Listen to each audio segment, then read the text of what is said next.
أَمَّنْ هَذَا الَّذِي هُوَ جُندٌ لَكُمْ يَنصُرُكُم مِّن دُونِ الرَّحْمَنِ.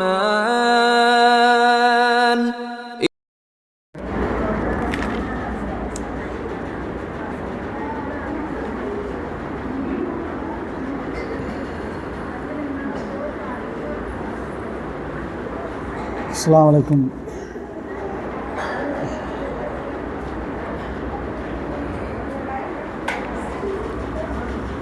அஸ்ஸலாமு அலைக்கும் வரஹ்மத்துல்லாஹி வபரகாத்துஹு. அல்ஹம்துலில்லாஹி ரப்பில் ஆலமீன். வஸ்ஸலாத்து வஸ்ஸலாமு காத்தமில் அன்பியாஇ வல் முர்சலீன். கண்ணியத்துக்குரிய எல்லாம் வல்ல அல்லாஹ்வின் நல்லடியார்களே, இஸ்லாம் கூறும் குடும்பவியல் என்கின்ற தலைப்பினூடாக இந்த ரமலான் மாதத்தில் தொடராக பல செய்திகளை நாம் பார்த்து வருகிறோம். ஒரு ஆண் தன் குடும்பத்தில் மனைவி, பிள்ளைகள், பெற்றோர்கள், வசதி வாய்ப்பு இருந்தால் உடன் பிறந்தவர்கள், உறவுக்காரர்கள், அவர்களுக்கெல்லாம் தன்னுடைய பொருளாதாரத்தை செலவு செய்ய வேண்டும் என்று இஸ்லாம் ஒரு ஆண் மகனுக்கு கட்டளையிடுகிறது. அதுவே பெண்ணுக்காக ஏதேனும் சொத்து இருந்தால் அவர்கள் தங்களுக்குரியதாக அவர்கள் விருப்பப்பட்டால் தர்மம் செய்யலாம், இல்லைன்னா தனக்கே வச்சுக்கலாம். அந்த அளவுக்கு இஸ்லாம் பெண்களுக்கு உரிமையை கொடுத்திருக்கிறது.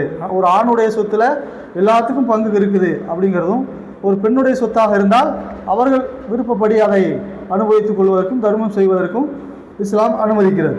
இப்போ இப்படிப்பட்ட ஒரு சூழலில் ஒரு பெண்ணுக்கு இவ்வளவு உரிமையை கொடுத்திருக்கிற இஸ்லாம் திருமணம் என்று ஆரம்பிக்கிற போது, இப்போ திருமணத்துக்கு வரும். இப்போ திருமணம் பேச்சு எடுக்குது.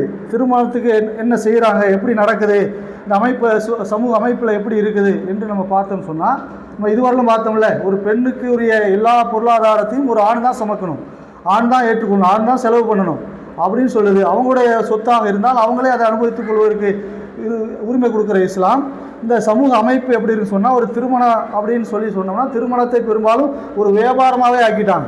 இன்றைக்கு இந்த சமூகத்தில் திருமணத்தை ஒரு வியாபாரமாகவே ஆக்கிற அளவுக்கு இன்றைக்கு சூழல் போய்கொண்டு இருப்பதை நம்ம பார்க்குறோம். அல்லாஹ் குர்ஆனில் சொல்லும்போது என்ன சொல்கிறான்? ஆத்து நிசா சதகாத்தும் நிகழலாம், நீங்கள் மணமுடிக்கும் பெண்களுக்கு மனமுவந்து மகத்தொகையை கொடுத்து விடுங்கள் என்று அல்லாஹ் சொல்கிறான். அதுக்கு காரணம் என்ன? அவங்களுக்கு மகத்தொகையை ஏன் கொடுக்கணும் அப்படின்னு சொன்னால், அவங்க பலகீனமாக படைக்கப்பட்டிருக்காங்க. அதை தாண்டி ஒரு இல்லற வாழ்க்கையில், ஒரு திருமண வாழ்க்கையில் பெரும் சிரமத்தை, கஷ்டத்தை, ஒரு இழப்பை சந்திக்கிறது யாருன்னு சொன்னால் பெண்கள் தான். அதெல்லாம் கருத்தில் கொண்டு இஸ்லாம் என்ன சொல்லுன்னு சொன்னால், பெண்களுக்கு நீங்கள் மகத்தொகையை கொடுக்கணும் அப்படின்னு சொல்லுது. மகத்தொகை அன்னைக்கெல்லாம் என்ன செய்வான்? ஒரு 1001 ரூபா, 101 ரூபா, 5000 ரூபா, அப்படியே கொஞ்சம் கொஞ்சமாக ஏறிட்டு வந்து இப்போ ஒரு அளவுக்கு தகுதிவாதிகள் எவ்வளோ கொடுக்குறாங்கன்னா ஒரு 3 பவுன் கொடுக்குறாங்க, அதிகபட்சமாக ஒரு 5 பவுன் கொடுக்குறாங்க. ஆனால் பெண் வீட்டில் கேட்கும்போது எவ்வளோ கேட்குறாங்க? 10 பவுன், 20 பவுன், 30 பவுன், ஒரு 50,000, அதெல்லாம் 50,000 கடந்து போச்சு. இப்போலாம் லட்சக்கணக்கில் போயிடுச்சு இல்லையா? இப்போ 5 லட்சம் 10 லட்சம் அப்படின்னு இப்போ கூடி போயிடுச்சு. நம்ம ஏதோ ஏகத்துவ பிரச்சாரம் வந்ததுக்கப்புறம் ஏதோ கொஞ்சம் குறைஞ்சிருக்குன்னு பார்த்தாலும் அப்பயும் அதெல்லாம் குறைஞ்ச மாதிரிலாம் தெரியல. பெரும்பாலும் ஒரு டிமாண்ட் பண்ணி வாங்கலைனா கூட இப்போ பொண்ணை பார்க்க போகும்போது என்ன செய்கிறான்? இந்த வீட்டுக்கு போனால் இவ்வளோ கிடைக்கும் அப்படின்னு முன்னாடியே பிளான் போடுறது. நம்மளாம் கேட்கறதே இல்லை, உங்கள் பொண்ணுக்கு நீங்கள் விருப்பப்பட்டதை போடுங்க அப்படின்னு சொல்லிட்டு அந்த வீட்டுக்கு போகிறது. அந்த வீட்டில் இவ்வளோ தான் கிடைக்கும் அப்படின்னு ஆல்ரெடி முடிவு பண்ணிடுவான். இல்லாத வீட்டுக்கு போக மாட்டான், இருக்கிற வீட்டுக்கு போய் இந்த வீட்டில் இவ்வளோ கிடைக்குங்கிற பிளானோட போய் உங்கள் விருப்பப்பட்டது நீங்கள் போடுங்க எப்படியும் போட்டுருவாங்க அப்படிங்கிற அந்த நம்பிக்கையோடு அங்கே போய் கேட்குறது, அங்கே போய் சொல்கிறது. சிலர் என்ன பண்ணுறான்? இவ்வளோ தான் போடணும்னு டிமாண்ட் பண்ணி வாங்குறான். இப்போ இந்த தவீது திருமணம்னு சொல்லி இந்த தவீதுகள் என்ன ஆயிடுச்சு? நாங்கள் வாங்க மாட்டோம் அப்படின்னு சொல்லிடுறது. ஆனால் வாங்க மாட்டேன்னு சொன்னாலும் பின்னாடி என்ன பண்ணுறாங்க? திருமணம் முடிஞ்சதுக்கு அப்புறம் அந்த திருமணத்துக்கு முன்னாடி எல்லாம் கொடுக்க முடியுமோ அத்தனையும் பெண் வீட்டார் கொடுத்துட்றாங்க. இவங்க கேட்குறாங்களோ இல்லையோ, ஆனால் அவங்க கொடுத்துட்றாங்க. அது வேணான்னு சொல்கிற ஒரு மன தைரியம் அவங்களுக்கு இல்லை, அது தவீதுவாதிகளுக்கும் இல்லை. நீங்கள் இந்த விஷயத்தில் ஒன்று புரிஞ்சுக்கணும். அல்லாஹ்வுடைய கட்டளை என்ன? மனம் முடிக்கிற பெண்களுக்கு நீங்கள் மகத்தொகையை மனமோந்து கொடுத்து விடுங்கள், அல்லாஹ்வுடைய கட்டளை. இந்த அல்லாஹ்வுடைய கட்டளைக்கு நேர் மாற்றமாக அந்த பெண்ணிடத்தில் போய் நீ பெண்ணை வேலைக்கு அனுப்பக்கூடாது, அவங்களுடைய பொருளாதாரத்துக்கு நீங்கள் தான் பொறுப்பேற்றுக்கணும் என்றெல்லாம் கட்டளையிட்டு இருக்கிற இஸ்லாம், அவர்கள்ட்ட போய் நீ பொருளாதாரத்தை கேட்குறேன்னு சொன்னால் ஒரு வரதட்சணையாக, அதுவும் வரதட்சணைங்கிறது எப்படி எந்த அளவுக்கு இருக்குது? இது வாங்குறது மட்டும் இல்லை, கல்யாணத்தப்போ வாங்குறது மட்டும் இல்லை, அதுக்கப்புறம் கல்யாணம் முடிஞ்சதுக்கப்புறம் ஏதாவது காரணம் சொல்லி இது தலை தீபாவளிங்கிற மாதிரி தலை நோன்பு, அதுக்கு என்ன சீரு, அடுத்தது 2வது நோன்பு, அதுக்கு என்ன சீரு, குழந்தை பிறந்துருச்சு அதுக்கு என்ன அப்படின்னு சொல்லி கல்யாணம் முடிஞ்சதுக்கு அப்புறமும் தொடர்ந்து வாங்குகிற காட்சியை நம்ம பார்க்குறோம். அப்போ அந்த அளவுக்கு வாங்கி கொண்டிருக்காங்க. இது அல்லாஹ்வுடைய கட்டளைக்கு நேர் முரணாக அல்லாஹ் ஒரு கட்டளை போட்டு இது செய்யக்கூடாது என்று கட்டளை போட்டிருக்கும் போது அதற்கு நேர் முறாக நான் செய்வேன் என்று சொன்னால் அது எவ்வளோ பெரிய குற்றம் என்று பெரும்பாலும் சமுதாயம் உணர்வதில்லை. அதை தாண்டி மற்ற சமுதாயத்தெல்லாம் வாங்குறான், வரதட்சணை வாங்குறான், அவனுக்கு எந்த கட்டளையும் இல்லை. நீ வரதட்சணை வாங்கக்கூடாதுங்கிற கட்டளையும் இல்லை, நீ மகர் கொடுக்கணுங்கிற கட்டளையும் இல்லை. ஆனால் ஒரு வாழ்க்கை நெறியாக கட்டளையாக நீங்கள் மணமுடிக்கிற பெண்களுக்கு மகர் கொடுக்கணும், வாங்கக்கூடாது என்று சொல்கிற போது அந்த கட்டளையை உதாசீனப்படுத்திவிட்டு முதுகுக்கு பின்னால் வீசிவிட்டு அதை நாம் செய்கிறோமே. அதை ஒரு மற்ற சமுதாயத்தில் வரதட்சணை வாங்குறப்ப எப்படி செய்வான், ஏதாவது பொண்ணு வீட்டுக்காரனும் மாப்பிள்ளை வீட்டுக்காரனும் பேசிக்குவான், இவ்வளோ கொடுக்கணும் அவ்வளோ கொடுக்கணும் பேசிக்குவான், அதை அவங்களுக்குள்ளார வாங்கிக்குவான், பிரச்சனை இல்லை. ஆனால் இந்த முஸ்லீம் சமுதாயத்தில் என்ன செய்கிறாங்க, திருமணத்தை பள்ளிவாசல் வைத்து நிகழ்த்துகிறார்கள். அந்த பள்ளிவாசலை வச்சு ஜமாத்துக்கு முன்னாடி வச்சு அந்த வரதட்சணை வாங்குகிறார்கள்.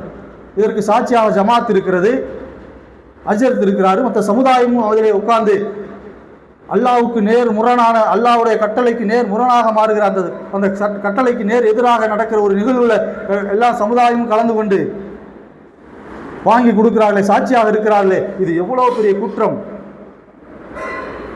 நீங்கள் இதுவரையில் நம்ம பொருளாதாரத்தை பற்றி பேசிட்டே வந்தோம். ஒரு குடும்பத்தில் பொருளாதாரத்தை யார் சுமக்குங்கிறதெல்லாம் பேசி ஏன் இவ்வளோ தூரம் பேசணும்? இஸ்லாம் இப்படி கட்டளையிட்டு இருக்கிறது, அல்லாஹ்வுடைய தூதரை சொல்லி காட்டியிருக்கிறார்கள். இதற்கு நேர் மாற்றமாக ஒரு திருமணத்திலே நிகழ்வுதா இல்லையா? மற்ற சமுதாயத்தில் கோயிலில் வச்சு வாங்குறது இல்லை, சர்ச்சில் வச்சு வாங்குறது இல்லை. ஆனால் எந்த சமுதாயத்திற்கு கட்டளை இருக்கிறதோ, வாங்கக்கூடாது என்ற கட்டளை இருக்கிறதோ, நீங்கள் தான் கொடுக்க வேண்டும் என்ற கட்டளை இருக்கிறதோ, அந்த சமுதாயம் பள்ளிவாசலில் வைத்து வாங்குகிறது, ஜமாத்தார்கள் முன்னிலையில் வாங்குகிறது, சமுதாயத்தின் அங்கீகாரத்தோடு வாங்குகிறது.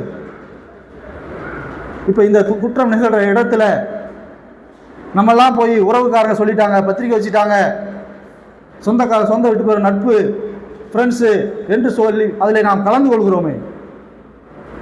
அல்லாஹ் குர்ஆன்ல சொல்கிறான், அல்லாஹ்வுடைய வசனங்கள் எங்கே புறக்கணிக்கப்படுகிறதோ அந்த சபையை நீங்கள் அமராதீர்கள், அப்படி நீங்கள் அமர்ந்தால் நீங்களும் அவரை சேர்ந்தவர்களே. அல்லாஹ்வுடைய வசனத்தை புறக்கணித்தால் எவ்வளவு பெரிய குற்றம். அந்த சபையில் நீங்கள் அமராதீர்கள், அப்படி நீங்கள் அமர்ந்தால் நீங்களும் அவர்களை சேர்ந்தவர்கள் தான் என்று அல்லாஹ் சொல்றானே. இந்த திருமலை குர்ஆன் வசனத்தை நாம் படித்திருக்கிறோம். திருமணம் நடக்கிற அந்த நிகழ்விலே அல்லாஹ்வுடைய வசனம், நீங்கள் பெண்களுக்கு மகர் தொகை மனமுந்து கொடுத்து விடுங்கள் என்ற அல்லாஹ்வுடைய கட்டளை அங்கே புறக்கணிக்கப்படுகிறதா இல்லையா? அப்படி புறக்கணிக்கிற சபையிலே நாம் கலந்து கொள்கிறோமா இல்லையா? அப்போ புறக்கணிக்கிற சபையிலே நாம் கலந்து கொண்டால் அல்லாஹ்வுடைய கட்டளை அல்லாஹ்வுடைய வசனத்தை புறக்கணிக்கிறவர்களாக நாம் மாறுகிறோமா இல்லையா? ஆனால் பெரும்பாலும் எல்லா விஷயத்தையும் கொஞ்சம் கேட்டுக்கிறோம், ஆனால் அந்த திருமண விஷயத்தில் கேட்கறதே கிடையாது. அதெல்லாம் நாளைக்கு பார்த்துக்கலாம், மௌத்துக்கு பிறகு பார்த்துக்கலாம், அல்லாஹ்கிட்ட பதில் சொல்லிக்கலாம். எப்படி நம்மளால் பதில் சொல்ல முடியும்? ரொம்ப அதுவும் தாண்டி இந்த சமூகத்தில் இந்த வரதட்சணையினால் எத்தனை பெரிய சீரழிவுகள், எத்தனை பெரிய கொடுமைகள் நிகழ்கிறது என்பதை நீங்கள் இன்னும் கவனித்து பாருங்கள். இன்றைக்கு நடக்காமல் இருக்கிறதா? வரதட்சணை பெயரால் எத்தனை பெண்கள் கொலை செய்யப்படுகிறார்கள். வரதட்சணை என்கிற பெயரால் எத்தனை பெண்களுக்கு வயதாகியும் 30 வயதாகியும் 35 வயதாகியும் திருமணம் நடக்காமல் இருக்கிறது. இருக்குதா இல்லையா? நமக்கு ஏதோ வசதி வாய்ப்பு இருக்கிறது, நமக்கு திருமணத்துக்கு பிள்ளை கொடுத்து கட்டி வச்சிருவோம். இல்லாதவர்கள் இன்றைக்கு 1 பவுன் 2 பவுன் வாங்க முடியுமா? இன்றைக்கு சூழல்ல ஒரு 5 பவுன், குறைஞ்சபட்சம் ஒரு 5 பவுன் கேட்கறான்னு வச்சுக்கோங்க, 5 லட்சம் ரூபா. வசதி வாய்ப்பே இல்லாதவன் கூட திருமணத்திற்கு 2 லட்சம் 3 லட்சம் என்று சாப்பாட்டிற்கு செலவு செய்யக்கூடிய சூழல் இன்றைக்கு ஏற்பட்டு இருக்கிறது.